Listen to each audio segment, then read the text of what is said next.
Olá, pessoal. Sejam muito bem-vindos a mais um encontro aqui na Net Fiscal, né? A nossa segunda casa aqui junto aos profissionais da área fiscal, né, e tecnologia. Me chamo Marco Polo, sou diretor do Saque Fiscal e Automação e em parceria estamos aqui com a Net Fiscal. Uma honra enorme estar aqui nessa casa, poder falar um pouquinho de tecnologia fiscal, né, para vocês, para a gente aprender junto não só sobre tecnologia fiscal, sobre notas técnicas, sobre arquivos XML, né? Então, a gente traz esse conteúdo aqui nessa escola para a gente se manter atualizado com tudo que vem acontecendo em notas técnicas, né? Nas tecnologias dos documentos fiscais, né? Nos arquivos XML e algumas atualizações também em relação ao que o INCAT vem nos orientando, né? Na jornada de adequação, não só à reforma tributária, mas também aos documentos fiscais, tá bom? Muito bem, pessoal. Hoje nós vamos nos atualizar em relação à nota técnica 2025-002, né? Última versão que saiu, né? Com algumas atualizações, inclusive uma atualização polêmica, né? Falando aí do adiamento, né, de regra de validação do IBS CBS, e gerou uma certa confusão. Então a gente vai adiantar hoje, vamos tratar sobre nota técnica, né? Os principais destaques aqui, atualizações de notas técnicas, né? E ver também como é que ficam as situações nos arquivos XML. E eu chamo a atenção, pessoal, para um detalhe muito importante, tá? Se você, profissional da área fiscal, você contador, ainda em 2025, em dezembro de 2025, você ainda entende, você ainda acha que você não precisa manipular arquivos XMLs, que você não precisa saber de XML, não quero nem ver XML, a gente tem um recado para você que você está redondamente enganado, tá, pessoal?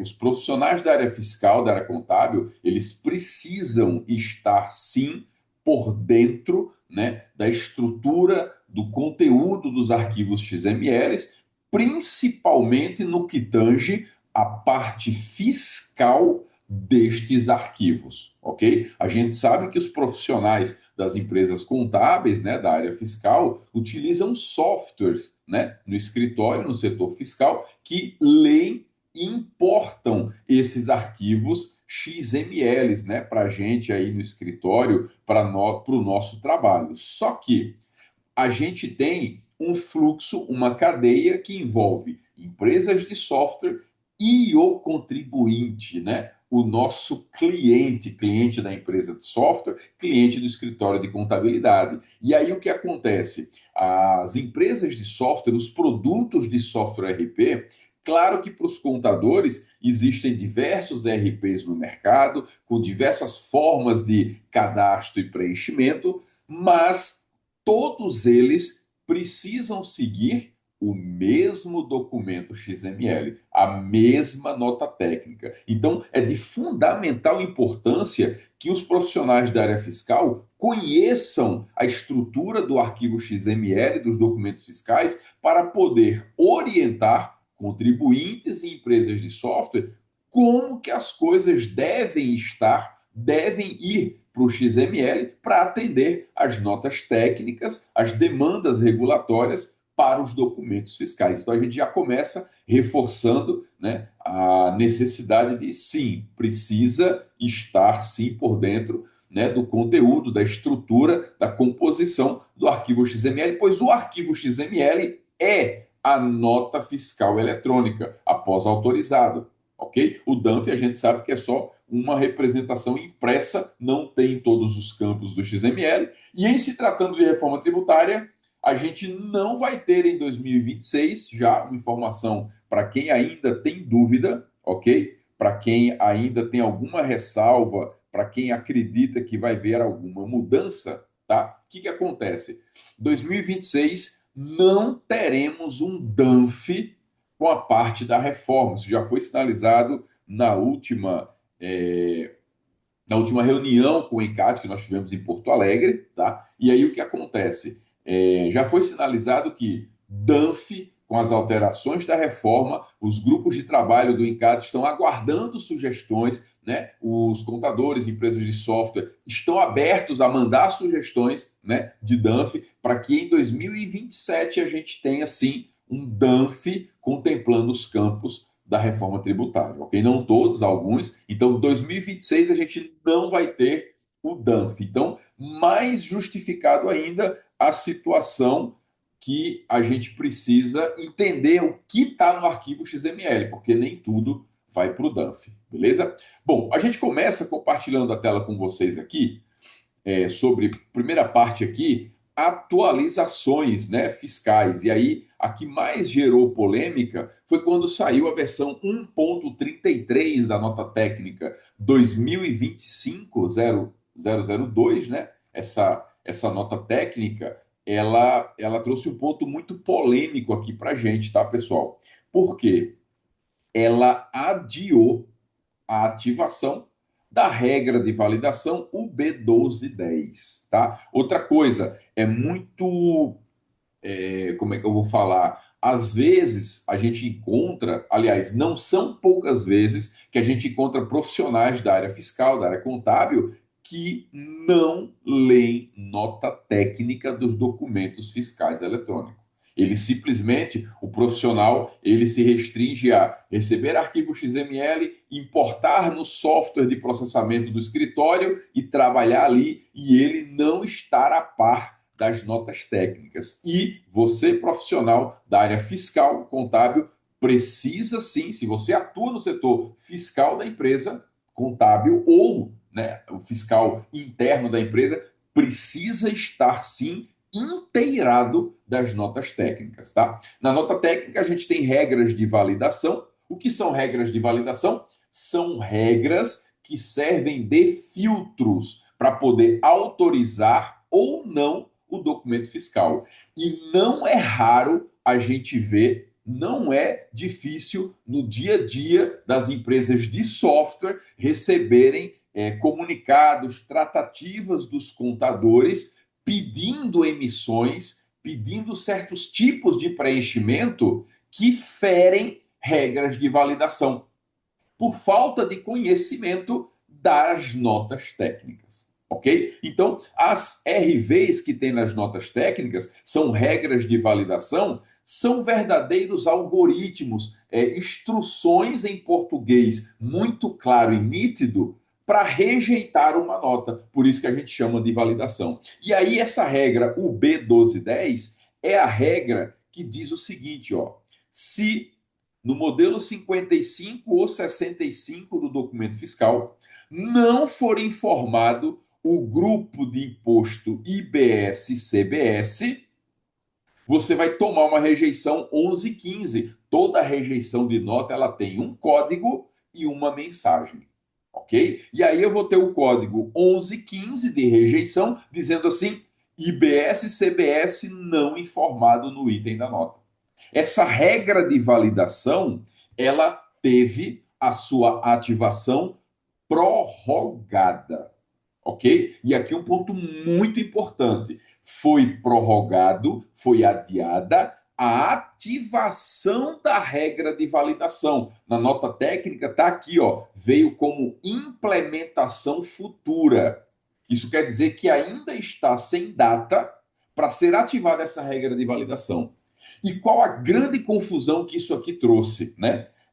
Isso se confundiu com a entrada, com a vigência da LC 214, com a vigência da reforma tributária, o início do período de transição, que se dá a partir de 1º de janeiro de 2027. Então, houve essa confusão, foi muito conturbado esses dias, né, na internet, nas comunidades, nos grupos, nos fóruns, no LinkedIn, né?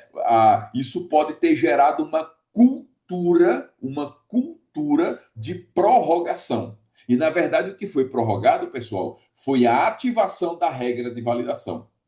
E para reforçar que o início de transição da reforma tributária não foi adiado nem prorrogado, apenas a regra de validação, o comitê gestor do IBS Comitê Gestor do IBS, em conjunto com a Receita Federal, publicou um comunicado.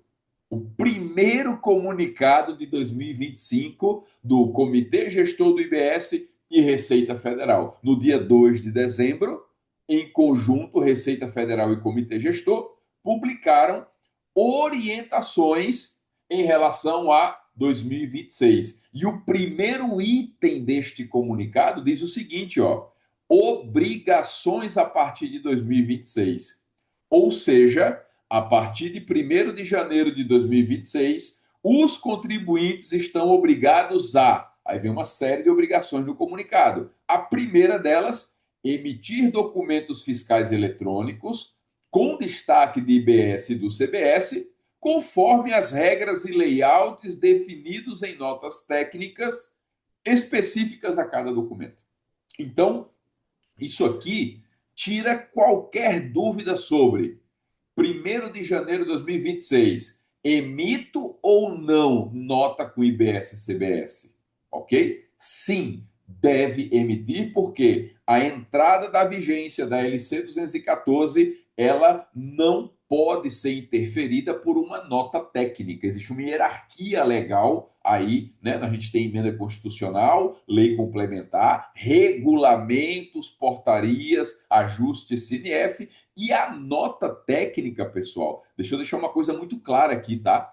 Nota técnica não é legislação. Nota técnica não é fundamentação de legislação. A nota técnica é um documento de orientação referente a layout e preenchimento de documento fiscal. Os campos, né? O que vai, quais são os campos, os tamanhos, as regras de validação, as regras de preenchimento. Isso é o documento nota técnica. Ele jamais pode prorrogar a entrada de uma lei complementar como a LC 214. Então, para deixar claro de uma vez por todas, se alguém ainda tem dúvida, a nota técnica 2025-002 1.33, ela traz implementação futura. Ela desativa não, porque não foi ativada. Ela prorroga a ativação dessa regra de validação sem data futura. Isso quer dizer o seguinte: você pode mandar as notas sem IBS e CBS, isso para regime normal, tá, pessoal? Simples Nacional não destaca IBS e CBS em seus documentos fiscais de operação própria. Depois eu vou falar sobre devolução de Simples Nacional para o regime normal. Mas aqui a gente trata de quem? Regime normal. CRT 3, lucro presumido e lucro real. Essas empresas, em 1º de janeiro de 2026, têm que emitir nota com IBS e CBS para cumprir a LC. Agora, o que o ENCAT fez foi o seguinte: olha, nós não vamos ligar essa regra de validação. Ou seja, se você emitir a nota sem IBS e CBS, essa nota não será rejeitada com o código 1115, que diz IBS e CBS não informado. Não haverá essa rejeição, embora a sua nota vai estar não conforme. Ela vai estar, eu não posso dizer sonegando IBS e CBS, mas ela vai estar em não conformidade fiscal, ok? Então ela precisa sim, independente de regra de validação, ser emitida. Outra confusão muito importante: a regra de validação que foi adiada é essa regra que valida se tem IBS ou CBS na nota. Se você mandar a nota fiscal ou cupom, né, NFCE com IBS e CBS, vai cair normalmente nas regras de validação do IBS e CBS. Então, você pode não mandar a nota com IBS e CBS. Ela vai ser autorizada, embora esteja errada. Agora, se você mandar a nota com IBS e CBS, ela vai entrar nas regras de validação do IBS, CBS, dos grupos, etc. e tal. Ok? Então, isso é o conceito, o conteúdo do que está publicado tanto pelo ENCAT em nota técnica, quanto pelo regulamento do Comitê Gestor em conjunto com a Receita Federal. Ok? Então, esse é um ponto muito importante. Em relação às últimas atualizações, a gente teve uma atualização bastante crítica, e eu vou explicar quando que a gente tem uma atualização crítica, tá? A gente tem uma atualização na tabela Seclastrib, né? Foi publicada nova versão da tabela Seclastrib, e aí o que que acontece com a tabela Seclastrib se você ainda não se situou, né, nessa tabela devidamente, não entendeu exatamente o que acontece nela. Bom, nessa tabela a gente tem a aba com os CSTs, né, os códigos de situação tributária, eles têm indicadores, né, de preenchimento de grupos, ok? E a gente teve essa mudança aqui, ó. Esse indicador de redutor de base de cálculo, ele estava lá no Seclastrib. A gente teve numa primeira versão os indicadores no CST, depois saiu uma atualização da tabela Seclastrib, que esses indicadores foram para o Seclastrib, eles foram detalhados para o Seclastrib, e esse indicador de redutor de base de cálculo, ele sai do Seclastrib e ele vem para o CST. O que isso quer dizer? Que todos os Seclastribs deste CST recebem essa condição desse grupo. Ele está dizendo o seguinte, ó, se você usar o CST 222 de redução de base de cálculo, todos os Seclastribs têm que ter o grupo de redutor de BC no XML. Beleza? Ou seja, quando eu tenho uma regra para o CST, ela vale para todos os Seclastribs dentro daquele CST. Ok, pessoal? Então, a gente teve essa atualização muito importante. Onde está verde na tabela é onde a gente tem atualização. Então, no CST 11, 10, a gente também teve atualizações. Grupo IBS-CBS passa a ser exigido no 10 e no 11, e o grupo de redução também passa a ser possível no grupo 11, onde tem zero, não há incidência do grupo nesse CST, onde tem um, quer dizer que há incidência desse grupo no XML para este CST. Ok, pessoal? Bom, a gente tem uma atualização no CST 010, Seclastrib 010.002, né? São operações do setor financeiro, né? A gente tinha apenas como, não é um documento fiscal, mas é uma obrigação, né, para o setor financeiro, a famosa DERE, ok? DERE, essa declaração para o setor financeiro. E aí foi verificado que para o Seclastrib 010.002, eu também posso exigir esse grupo, esse CST Seclastrib, na NFSE.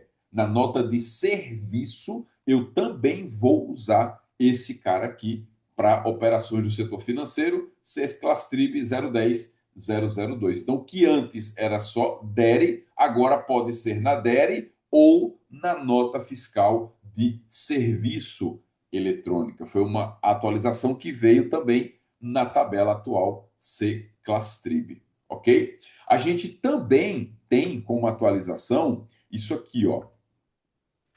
No Seclastrib 222.001, né, a gente é o redução de base de cálculo também para CTE-OS, que antes não estava previsto. Aqui estava zero no CST 222, no Seclastrib 222001, transporte internacional de passageiros, ok? CTE-OS não previa redução de base de cálculo e agora prevê. Então foi ativada a opção desse Seclastrib nesse modelo de documento fiscal. É assim que funciona essa tabelinha para quem não se familiarizou com ela ainda, ok? Então eu tenho esse Seclastrib sendo usado também no CTE-OS. Beleza? Muito bem. A gente teve também na tabela Seclastrib nova uma ampliação do CST 410, tá? O que acontece? O 410 trata de imunidade e não incidência. E é preciso um alerta, é preciso um cuidado. Claro que 2026 nós estamos falando de ano de alíquota teste. E o pessoal confunde muito esse termo ano de alíquota teste com teste da reforma. Tá, pessoal? 2026, validade fiscal, validade jurídica. Não vai ter apuração e recolhimento, desde que as obrigações fiscais estejam em dia, ok? Mas é preciso a correta classificação fiscal das operações e mercadorias no IBS-CBS. E aí tem-se aquela regra geral. Olha, operação não onerosa, 410.999. E aí usa-se o 999 para tudo. E isso é um equívoco, tá? Dentro do 410, dentro do CST 410, imunidade não incidência, a tabela C-Clastrib sofreu uma atualização criando 5 novos C-Clastribs dentro do 410. O que ela está fazendo? Ela está especializando, refinando a identificação de operações e situações de não incidência ou imunidade. E aí sim é preciso a correta classificação, mesmo sendo imune não incidente, né, da operação e da mercadoria nesse CST. Então foi criado na tabela C-Clastrib novos C-Clastribs, né, ampliando e refinando a classificação do 410. Por isso, muito cuidado com o enquadramento geral no 410.999. Beleza, pessoal? Bom, a gente teve uma ampliação do CST 820, que é para regimes específicos, ok? A gente teve a criação do C-Clastrib 820.007 e 820.008, informações de fornecimento de serviço financeiro, né? Informações de fornecimento de serviço financeiro realizada em fatura anterior, ok? Então, isso aqui, pessoal, qual que é a finalidade e por que a gente tem que estar de olho nas atualizações da tabela C-Clastrib? Porque ela é o mapa de classificação fiscal das operações e mercadoria, ok? É ali que a gente enquadra a operação que está sendo feita, a mercadoria que está na operação, beleza? Então, é preciso ficar de olho sempre na atualização dessa tabela C-Clastrib. E por que ela sofre atualizações? Na própria nota técnica da NFE, por exemplo, fala que a tabela de classificação tributária poderá sofrer atualizações para acomodar a apuração assistida. Então, a gente tem um piloto rodando a partir de janeiro de apuração assistida com empresas piloto, onde na plataforma do SERPRO de apuração assistida, todos os documentos fiscais, eventos, notas de débito, de crédito, devolução, venda, complemento, tudo vai para lá, para que ele processe a apuração da empresa com base nos documentos fiscais, ok? E aí, nas regras de apuração, vai sendo identificado necessidade de classificar melhor determinadas operações. Isso gera o quê? Novos ou exclusão de C-Clastrib na tabela. Isso vem, com certeza, do ajuste da necessidade junto à plataforma de apuração assistida, ok? Bom, uma atualização importante, né? A DI e a do INPE agora com C-Clastrib, o pessoal que atua com importação, tá? Então a gente tem um comunicado, né, número 116/2025 do Siscomex, informando, foi publicado 26/11, né, informando que a DI, a declaração de importação, e a do INPE devem ter os campos da reforma tributária, né? Tem que ter o C-Clastrib. É preciso que já na DI eu classifique também no IBS-CBS aquela operação de entrada de internação de importação, beleza? Então tá aí o comunicado, o link tá para vocês aqui na apresentação. E a gente também teve uma nota técnica 005 publicada para nota fiscal de serviço eletrônica. Inclusive, nessa NT 005 ficou claro a emissão da nota fiscal de serviço para aluguel de imóveis, ok? Agora, essa NT 005 da NFSE, da nota de serviço, ela traz uma informação muito importante. ela diz o seguinte, ó, mesmo com a publicação desta NT 005 para janeiro de 2026, vai ser utilizada os campos da NT, campos e regras da NT 004, até que se publique a entrada da NT 005. Então, foi publicada a NT 005 para ajustes e acomodações, mas 1º de janeiro de 2026, na nota fiscal de serviço eletrônica, entra em vigência a NT 004. A própria NT 005 diz isso, ó, é para usarem a NT 004, ok? Caso alguém ainda tenha dúvida nesse tema da nota fiscal de serviço, os municípios eles têm duas opções, tá, pessoal? Definidos pela reforma tributária. A primeira opção, eles podem virar a emissão para o ambiente nacional, não emitir mais nota de serviço com provedores de nota contratados pela prefeitura ou emissão própria. A prefeitura pode dizer assim, ó, a partir de agora, vocês vão emitir a nota fiscal de serviço pelo ambiente nacional. Para isso, a prefeitura tem que ter convênio assinado com a Receita Federal, enviar a documentação, ser aprovado, tudo certinho. Ela vira, como algumas já fizeram, ela vira para a nota fiscal de serviço ambiente nacional.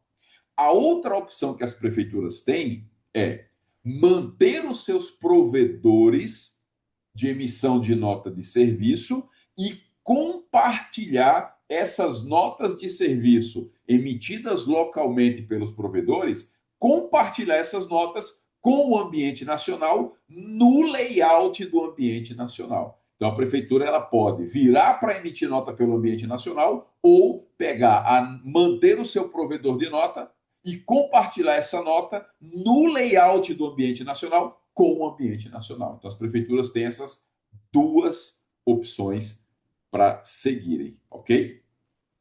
Então, essa NT 005, ela traz algumas informações bacanas, mas o principal é isso aqui, ó, locação de bens móveis e imóveis. Então, isso aqui ficou claro, a NFSE para esse tipo de atividade na NT 005, beleza? Outra atualização fiscal para a gente aqui, né, mais recente, é a questão do IBS e ICBS na base do ICMS. A gente teve publicação recente de 3 estados: São Paulo, Distrito Federal e Pernambuco. E aqui está um resumo, né, do comunicado deles. Todos os 3 estados publicaram que IBS e CBS vai na base do ICMS, ok? Porém, não para 2026, apenas a partir de 2027, ok? Na publicação de Pernambuco, tivemos um pequeno problema de entendimento, por quê? Porque na consulta pública que foi feita a Pernambuco, na pergunta do contribuinte, foi perguntando se em 2026 entraria na base. E Pernambuco disse o seguinte: olha, sim, vai entrar na base, desde que se aplique a lógica do valor cobrado do destinatário. Ou seja, tudo que for valor da operação vai para a base de cálculo, sendo que em 2026, IBS e CBS não compõem o valor da operação, não vai para o contas a receber para o destinatário. Em 2026, você não soma IBS e CBS no total da nota, não vai para o contas a receber. E como não vai ser cobrado do destinatário, em 2026, Pernambuco também não entra IBS e CBS na base de ICMS. Ok? Então, Pernambuco gerou um pouquinho de confusão por conta do texto da resposta em relação à pergunta que falava do ano de 2026. Ok? Bom, ainda em termos de atualização, eu trago para vocês aqui, pessoal, 4 indicações quase que obrigatórias dos vídeos da reforma tributária, ok? Do comitê gestor, para vocês assistirem, tá? Vídeos sobre apuração assistida, cadastro de documentos fiscais eletrônicos, ADERE e o Split Payment e regimes específicos, combustível, monofásicos e cashback. Então, tá aqui os links também na apresentação. É muito sugerido que vejam, que assistam esses 4 vídeos para estarem abastecidos de informação correta. A gente tem se preocupado muito com a qualidade das informações pela internet. São posts no LinkedIn, nos blogs, assim, eu diria absurdos, desencontrando informações. É quase um desserviço, alguns posts, ok? Então, busque informação na fonte. Esses 4 vídeos do Comitê Gestor, do SERPRO, ajudam muito no entendimento desses tópicos aqui, ok? Bom, na NT 2025-0002, versão 1.32, houveram algumas correções de regra de validação, tá? Antes desse adiamento da regra de validação do IBS-CBS. E por que essas correções de regra de validação?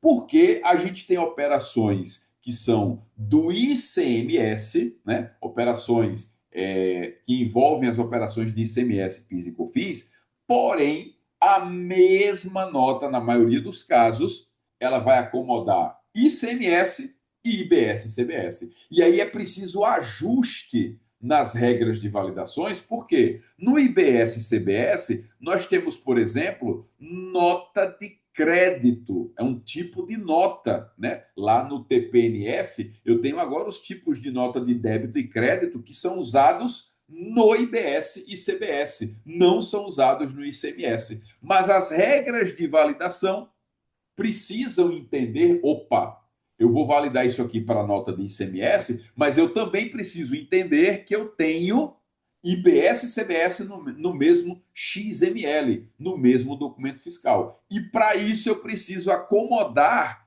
as regras de validação. Por isso, pessoal, a importância de se inteirar das notas técnicas. E, claro, qual o melhor lugar para você se inteirar das notas técnicas, atualizações das NTs, do ENCAT, aqui na escola NET Fiscal, ok? Muito bem. Pessoal, a gente também tem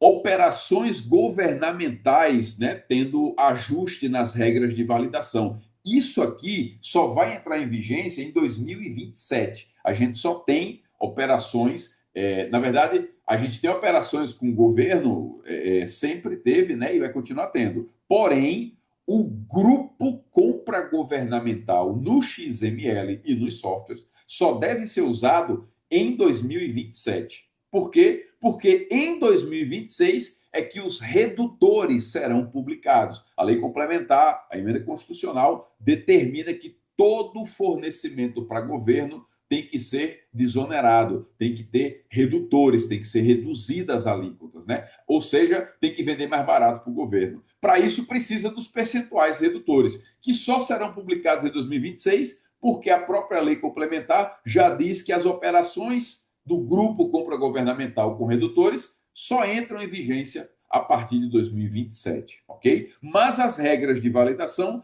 precisam acomodar os tipos de operação governamental, beleza? Então, quando aqui, por exemplo, é uma rejeição de DIFAL, né? Aquele grupo ICMS-UF-DEST, né? E eu preciso conter nas exceções nota de ajuste, complementar, crédito e débito e também nota de operação governamental do tipo recebimento de pagamento. Essa exceção precisa entrar nessa rejeição de default de ICMS. Cai naquilo que eu falei de acomodar, né, nas regras de validação as operações de IBS e CBS, ok? Pessoal, informação importantíssima para vocês aqui, tá? Já foi falado, isso vai ser publicado, mas já foi falado nas reuniões que se participa sobre a extinção do CFOP, ok? A gente sabe que basicamente o CFOP ele existe por conta do ICMS, né?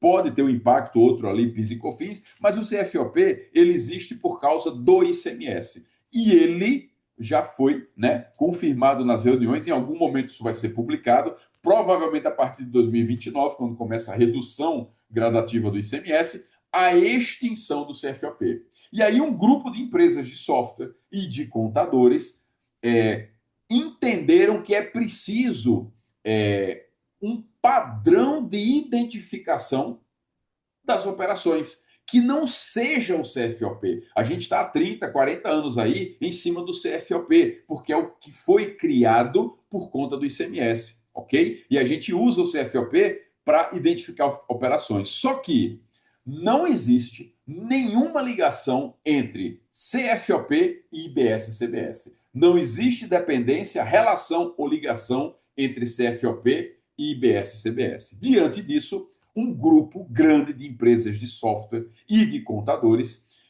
passaram a fazer a curadoria de um padrão de identificação de operações, chamado Código Fiscal Expandido, ok? Ou CFX. É como se fosse a evolução do que a gente conhece como CFOP. Primeiro, porque o CFOP vai ser extinto, e segundo, não cabe o que está no CFOP no IBS-CBS. E aí, vocês podem acessar esse site, códigocfx.com.br, para conhecer esse padrão. Ele não tem dono, ele não é de uma empresa, ele é um padrão de identificação de operações olhando para o IBS-CBS. E quanto mais empresas, contribuintes e contadores aderirem a usar o padrão, ele ganha força e a gente começa, durante o período de transição da reforma, a ir desmamando do CFOP, no que tange a identificação das operações, tá? Vou dar um exemplo. Aqui a gente tem uma penca de operações aqui com CFOP, por exemplo, 5, 101, 102, 103, 104, tudo isso aqui, para o IBS-CBS, se torna redundante. Tanto faz se eu estou fazendo uma venda de produção do estabelecimento ou de mercadoria adquirida ou recebida de terceiro. Para o IBS-CBS, não faz diferença. E qual que é a proposta? Padronizar a identificação de operações. Tudo aquilo que a gente vê ali no CFOPs aqui, por exemplo, do 101 ao 125, é a mesma operação para o IBS e para a CBS, ok? Então, acessem, assim que possível, códigocfx.com.br para dar uma lida. A tabela de CFX está disponível para download lá no site, e aí você conhece o padrão e passa a usar ele em conjunto com o CFP, com o CFOP. As empresas de software vêm aderindo e colocando o padrão no software para identificar as operações. Para lá na frente, quando for extinto o CFOP, desligou o CFOP, já tem um padrão de identificação de operações rodando, que já nasceu olhando para o IBS e para a CBS. Ok? Bom, e para falar de XML, né? A gente começar a entender melhor dentro dos XMLs, a gente fala um pouquinho da classificação de operações e mercadorias. Por quê? Porque o que vai para o XML é muito importante ter esse conceito. O que vai para o XML, para o arquivo XML, é consequência do que foi parametrizado, cadastrado, calculado e enviado para gerar o arquivo XML, ok? E aí, tudo isso nasce onde? Na classificação fiscal de operações e mercadorias, ok? Então, claro que, olhando para o IBS-CBS, essa classificação ela tem alguns critérios. Por exemplo, verificar se o NCM está em algum anexo de redução. Se o NCM estiver em algum dos anexos de redução, eu preciso aplicar aquela redução na operação se ela for onerosa. E aí eu tenho a tabela C-Clastrib, que já tem qual anexo aquele C-Clastrib atende. Ou seja, pelo código do anexo, eu verifico na tabela C-Clastrib qual é o C-Clastrib que contempla aquele anexo. Só reforçando, a lei complementar, a lista de anexos da LC 214, não conhece tabela C-Clastrib. Uma legislação não conhece tabelas auxiliares criadas pelo governo para operar. Agora, as tabelas auxiliares conhecem a legislação, porque elas nascem da legislação. Então, você não vai encontrar C-Clastrib na LC 214, nos anexos da LC 214. Não, lá vai ter NCM, percentual de redução. Agora, a tabela Seclastrib, sabendo qual é o anexo e o NCM, ela vai dizer, ó, esse Seclastrib é para o anexo tal.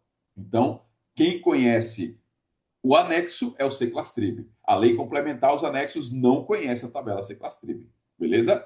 Pelo Seclastrib, a gente tem o CST da operação, porque um CST acomoda vários Seclastrib e os 3 primeiros dígitos do Seclastrib caracteriza o CST, pai daquele Seclastrib. Beleza? Verificar se é uma operação para a Zona Franca ou área de livre comércio, lembrando que existem premissas, existem condições para que a operação com Zona Franca ou área de livre comércio tenha a devida isenção. É preciso cumprir alguns requisitos, ok? Verificar a partir de 2027 se é uma operação para órgão público, ok? E aí, se não se enquadrar em nada disso e for uma operação onerosa, ou não onerosa passível de tributação, nós vamos tributar integralmente CST 000, Seclastrib 000 001, ok? Bom, para ter uma ideia da classificação, para a gente entender como as coisas vão para o XML, a gente tem algumas premissas gerais para serem investigadas e especializadas. Por exemplo, operações com CFOP de remessas em geral, conforme a própria orientação do professor Kleber Santos. Olha só, remessa em geral, inexiste preço ou remuneração na remessa. Ou seja, eu não tenho contraprestação na remessa em geral. Então, a base legal, artigo 4º, parágrafo 1 da LC 214, eu vou partir do 410.999. Mas aí eu vou investigar na tabela Seclastrib em quais operações de remessas se enquadram em qual Seclastrib. Eu vou partir do 410.999 se eu não achar nada. O geral, o default seria ele. Ok? Aqui eu tenho as exportações também têm condições para ser atendidas, tá? Em geral, 410.004, né? Exportações está amparado pela imunidade, artigo 79 da lei complementar. As condições para atender a Zona Franca, né? Tem que preencher os requisitos do artigo 445, destinar bem material industrializado de origem nacional para contribuinte estabelecido na Zona Franca, conforme o artigo 442. E se for para revenda, sem industrialização, a alíquota zero só se aplica se o produto for industrializado nacionalmente e o comprador final na Zona Franca for contribuinte habilitado. Então, não é porque vai para a Zona Franca que tem isenção. Existem critérios legais para serem cumpridos e daí sim aplicar as isenções para a Zona Franca. Beleza? Venda em geral, toda venda tem contraprestação, é uma venda, artigo 4, né, da lei complementar, e por padrão, a operação onerosa parte do 000.001, desde que o NCM naquela operação não esteja em nenhum anexo com redução. Ou a atividade, por exemplo, o caso de bares e restaurantes com bebidas e alimentos preparados no estabelecimento. Aí sim tem uma condição diferenciada. Mas venda em geral, a gente parte do padrão, parte do default 000, 000, 001. Ok? Então, quando existe. Uma observação importante, tá, pessoal? Quando existe redução pelo NCM e também pela atividade, como é o caso de bares e restaurantes, os benefícios não se acumulam. A operação usa apenas uma redução, sempre a mais vantajosa ou mais específica. Se o produto já tem anexo com redução, normalmente o anexo prevalece. Se não estiver, aplica-se a redução da atividade. Beleza? Agora que a gente passeou pelas classificações, entendendo de onde vem a informação que vai para o XML, vamos para o dito cujo, né? Como que as coisas vão para o arquivo XML? Para você ter uma base mínima, a gente não vai decorar as tags do XML, gradativamente nos nossos encontros aqui na Net Fiscal, nós vamos dominando, entendendo, se inteirando melhor da estrutura, das tecnologias dentro do documento fiscal, principalmente do arquivo XML e as atualizações fiscais. Então, Aqui eu tenho uma operação tributada, ok? Integralmente. CST 000, Seclastrib 000, uma operação tributada integralmente. Então, eu tenho no arquivo XML esse primeiro elemento aqui, ó, que a gente chama de tag, IBS-CBS. Ele é um grupo. E é esse cara que não vai ser validado, que foi prorrogada a validação. Muito bem. Operação tributada integralmente pelo IBS-CBS. Como é que isso vai para o XML? Eu abro o grupo IBS-CBS. Dentro do grupo IBS-CBS, eu tenho os campos CST e CClastrib. Desse item, esse grupo IBS-CBS, ele é por item dentro do grupo imposto, que está dentro do grupo DET item. Beleza? Muito bem. Então, eu abro o grupo IBS-CBS, tenho lá o campo CST e CClastrib, campo ou tag, né, no XML. Depois eu tenho o grupo IBS-CBS, dentro dele, aqui, ó, o VBC, o valor da base de cálculo. Tá aqui, ó. Ok? Depois eu começo a detalhar o grupo. Aí eu tenho o grupo só do IBS-UF. E aí eu tenho o campo ou tag do percentual de IBS-UF e o campo do valor de IBS-UF. Ué, e a base de cálculo? Está na tag VBC dentro de GIBS-CBS. Depois eu fecho o grupo IBS-UF e abro o grupo IBS-MUN, que em 2026 vai estar com alíquota e valor zero em 2026. Fechou o grupo IBS municipal, só um reforço, operações com mercadoria tem IBS-UF e IBS municipal. Operações de serviço tem IBS-UF e IBS municipal. Cuidado para não associar mercadoria IBS-UF, ISS, serviço IBS municipal. Não. Mercadoria tem os dois, serviço tem os dois. Ok? E aí, fechando o grupo IBS municipal, eu tenho o valor do IBS, que é o que? A soma do VIBS-UF com o VIBS-MUN. A soma desses dois valores me dá o VIBS. Aí eu abro o grupo CBS, de contribuição sobre bens e serviços, tenho o percentual que é fixo em 2026, PCBS e o VCBS, ok? Fecho o grupo CBS, está montado o meu grupo de IBS com as informações de tributação integral. Então, sempre que você precisar olhar num XML e saber se na tributação integral, como é que fica no XML, é assim que ele vai estar. Beleza? Muito bem. Aqui, um exemplo do Seclastrib 003, né? 000003, tá? Tá no grupo de tributação integral, porém, trata-se de projeto incentivado, o setor automotivo, né? E aí esse grupo, esse Seclastrib 000003, ele pede o grupo de crédito presumido da operação. Então, no XML, além de ter o que a gente viu, grupo IBS-CBS, CST-Seclastrib, a base de cálculo, percentual e valor de IBS-UF, IBS municipal zerado, grupo CBS, eu também preciso ter essas informações de crédito presumido da operação. E aí tem o grupo GCredPress-Oper. Eu tenho a base de cálculo do crédito presumido da operação, o código do crédito presumido da operação, e aí eu tenho o grupo do IBS do crédito presumido e o grupo de CBS do crédito presumido. Aqui eu vejo como que a regra fiscal que o contador, o setor fiscal passou para o cliente, como é que isso vai, como é que o software deve mandar isso para o XML. É exatamente dentro dessa estrutura. No caso do 003, eu preciso do grupo GCredPress-Oper, que é o grupo de crédito presumido da operação, informando o crédito presumido do IBS e de CBS. Ok? Vamos para mais um exemplo aqui, ó. Os grupos que têm reduções, né? Reduções de alíquota. Seclastrib 200.001. Na tabela, isso aqui pode confundir algumas coisas, é bom ter essa informação técnica.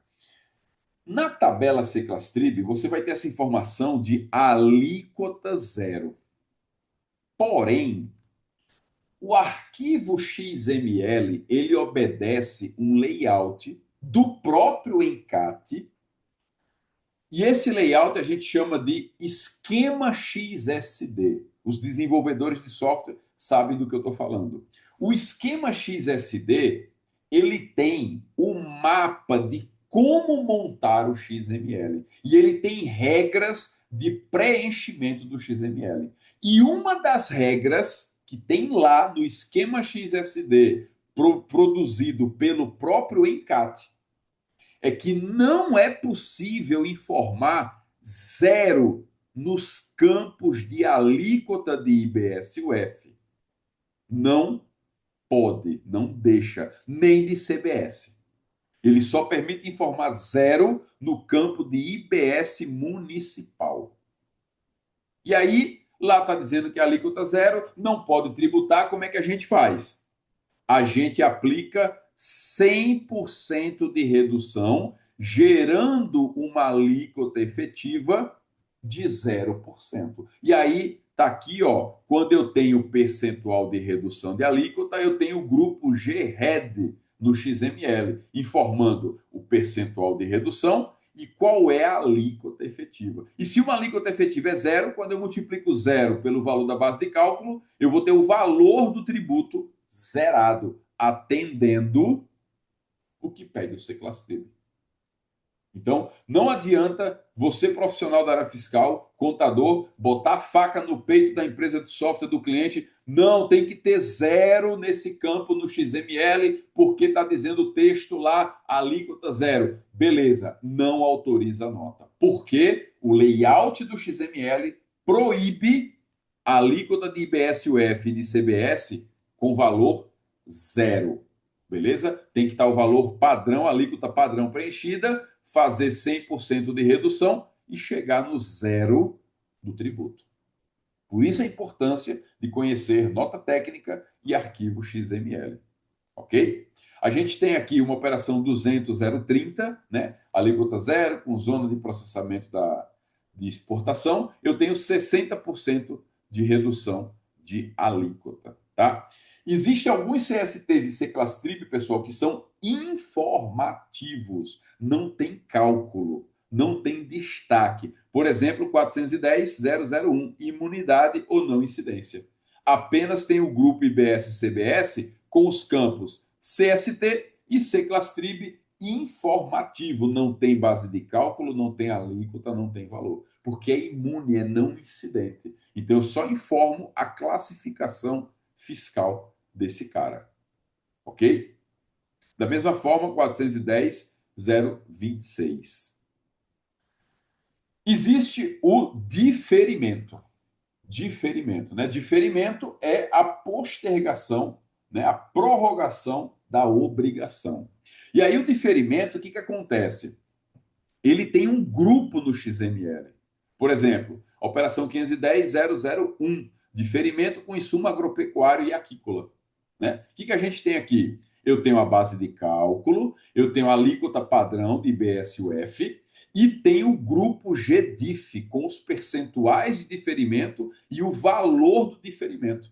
Como é que calcula o valor do diferimento? É o percentual de diferimento vezes a base de cálculo. O padrão, o default, é o diferimento de 100%. Quando houver alguma publicação com diferimento parcial, basta informar o percentual PDIF com esse percentual parcial de diferimento e vai ser calculado o diferimento parcial.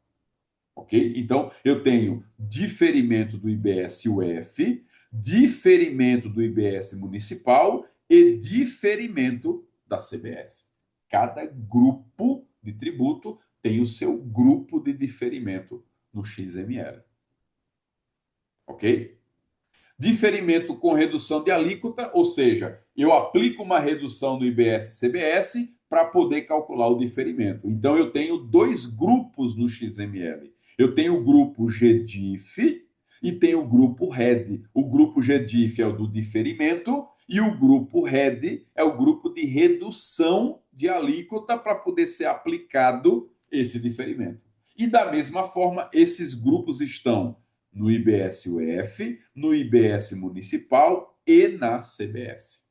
Tudo que está em um está nos outros grupos no XML. Ok? Aqui a gente tem a suspensão, e aí vem um conceito que alguns têm dificuldade de entender, tá?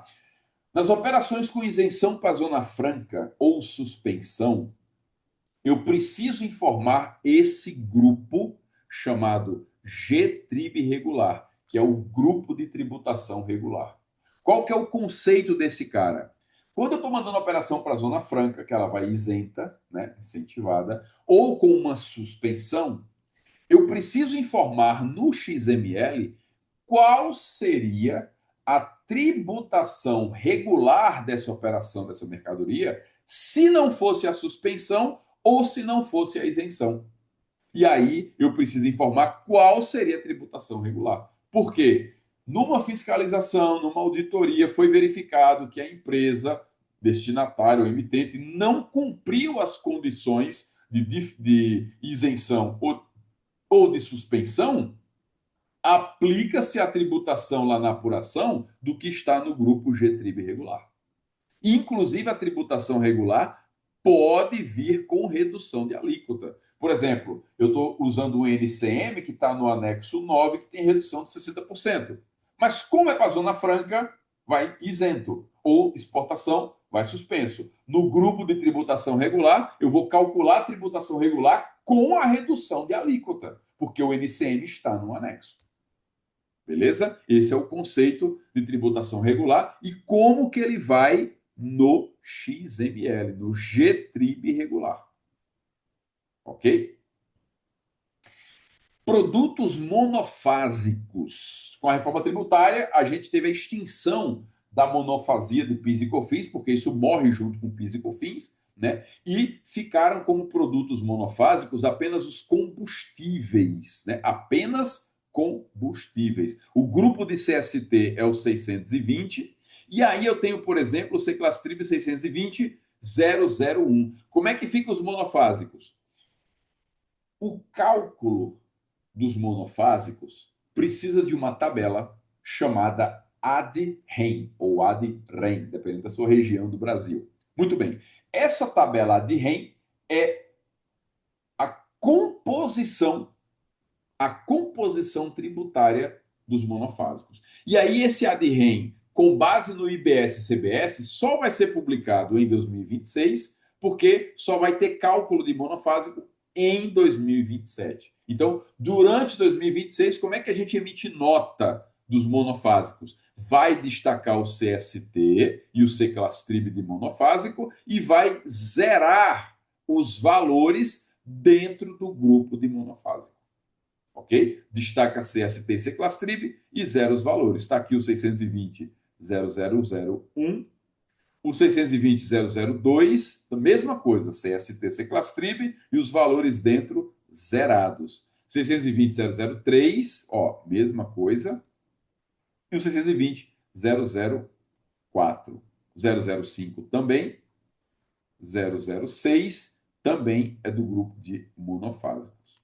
O grupo 800, transferência de crédito. No XML eu tenho CST e Seclastrib. 800.001 eu tenho o grupo GTransfCred. É nesse grupo dentro do XML que eu informo o crédito do IBS e CBS que está sendo transferido. Ok? Outra situação são valores pequenos, irrisórios. Por exemplo, comprei uma bala, um sorvete, alguma coisa assim. São valores pequenos, a base de cálculo é pequena. E aí, o que acontece? A gente às vezes escuta, valor irrisório, não destaque IBS-CBS. Destaca. Mas vai destacar com valor zerado porque vai ser feito um arredondamento. E o critério de arredondamento é tudo que for até 0,004, arredonda para baixo. 0,005 para cima, arredonda para 1. Então, no caso, esses valores que ficaram 0,004 ou menor, vai com valor zero no XML, ok? E não adianta você, contador profissional da área fiscal, falar para a empresa de software. Não, ali tem que sair o 0,005, 6, 0,003 no XML. Não, porque o campo de valor do tributo só aceita duas casas decimais. Então, não adianta exigir que o software coloque 0,0004 no campo de valor, porque os campos de valores no XML só podem duas casas decimais definidos pelo próprio esquema XSD criado pelo ENCAT. Não é a empresa de software que cria essa regra. Beleza? Aqui um exemplo de uma operação de antecipação de pagamento, né? Nós temos a nota de débito com a informação do valor que foi recebido adiantado para depois emitir a nota de venda, né, e entrega. Então eu tenho na nota de antecipação de pagamento finalidade 6 da nota, TPNF débito 6, que quer dizer antecipação de pagamento. Então, eu emito uma nota de débito. No XML, nessa nota de débito de antecipação de pagamento, a tributação conforme a mercadoria ou a operação, calculada normalmente para todos os itens da nota. E na nota de venda ou entrega que teve essa nota de antecipação de pagamento, eu vou usar a mesma classificação fiscal e todos os produtos que estavam na nota de débito. E o valor é rateado entre esses itens lá. Por exemplo, na nota de débito, por recebimento de multa e juros, o boleto era R$ 100, eu paguei 110. Esses R$ 10 de acréscimo requer uma nota de débito do tipo multa e juros, e eu vou ratear esses R$ 10 a mais em todos os itens da nota, ok? E aí eu vou informar normalmente a chave e os itens da nota original, ok? E assim, pessoal, a gente cumpre com o maior prazer mais um encontro aqui na Net Fiscal, falando das atualizações fiscais, falando do que a gente deve se organizar, né, aqui para frente e de XML e nota técnica. Como é que a gente olha para o XML, como é que a gente olha para a nota técnica, faz parte da tecnologia fiscal que a gente opera, arquivos XMLs, e sim, contadores e profissionais da área fiscal precisam entender e dominar os arquivos XMLs dos documentos fiscais, principalmente os campos da área fiscal, ok? E com isso a gente encerra mais um conteúdo aqui na Net Fiscal, com muito prazer, convite dos professores Kleber e Grazi, prazer enorme estar com vocês aqui, compartilhar conhecimento, e a gente aprende juntos todo dia, e até o nosso próximo encontro. Um grande abraço.